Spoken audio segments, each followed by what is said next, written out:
One of your other writings that struck me was Somewhere People versus Anywhere People. And I was definitely at one point in my life an anywhere person. And now living in St. Louis, Missouri, I find myself morphing into a somewhere person.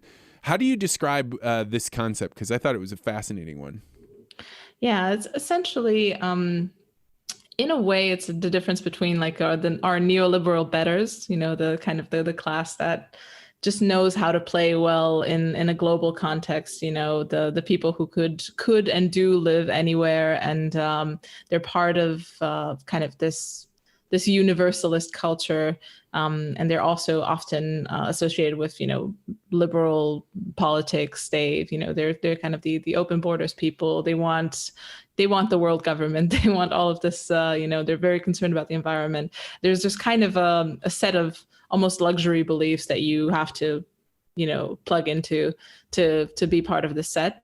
And then on the other hand, you have the somewhere people, which are essentially, your average Joe who is from a place, has family in a certain place, is tied to the local customs, to their kin, to the mores of the local place. And if they are displaced and put into a more, cosmopolitan place, they might feel out of place because they're somewhere, they're from somewhere, and they like to be somewhere, and they're invested in that place.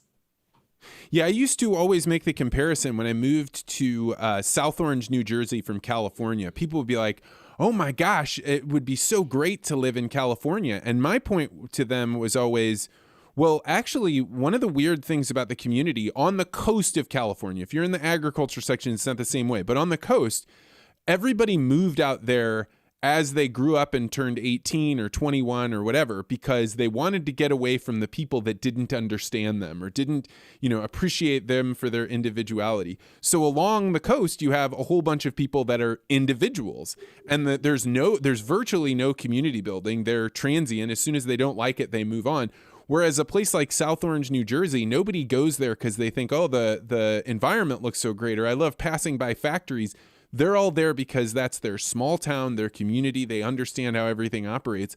So as a new person going to a place, I felt like New Jersey was way more open than the anywhere filled coast of California. Yeah, I think it's really interesting also how hungry for community people are in these cities. But because, the anywhere culture is just not conducive to community, it's very much a transactional thing. It's like, kind of like in Fight Club, you have your single serving friends, you have lunch with them, but you're not really part of a thing. You're not forced to live together, because in a small town, you're essentially kind of forced to interact. The baker, and if you don't know the baker and you're not friends with him, you might not get bread. Or, there's a bit of a forcefulness to being a local that you have to integrate with. In the big city or in these anywhere communities, you don't have to do anything.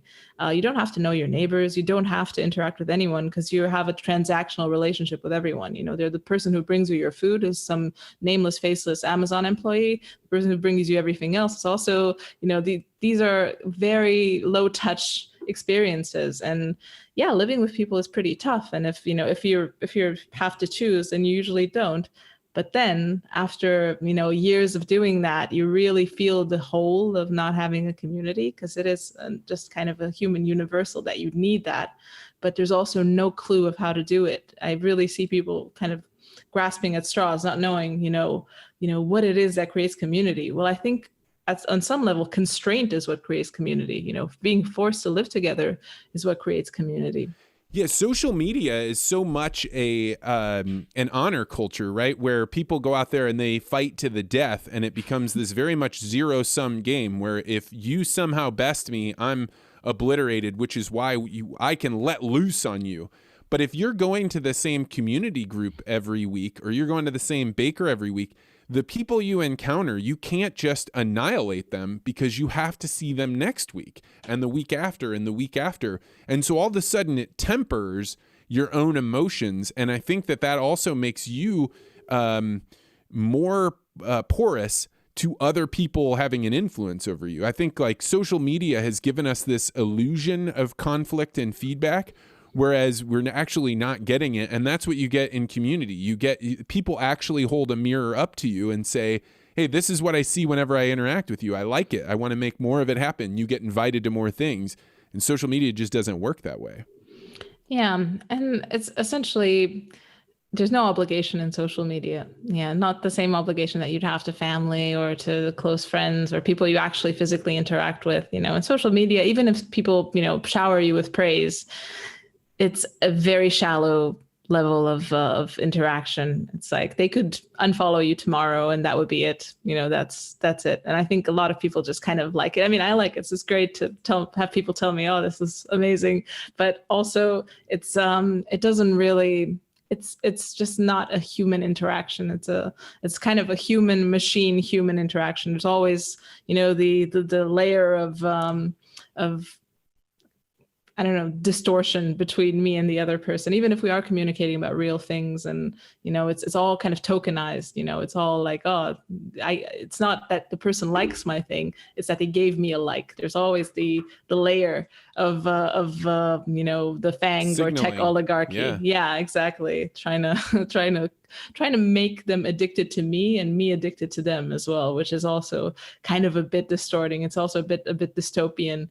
The fact that these machines are calibrated to milk my attention to a crazy degree, and they do the same to you. And essentially, they're selling me to you and you to me, which is it's always a weird thing to think about. Thanks for checking out this podcast short. If you like this interview, make sure you hit the like and subscribe button and hit that bell so you always get notified about this podcast. And if you're really interested in conversations like this, you may want to consider joining the Articulate Ventures Network. To find out more, go to network.articulate.ventures.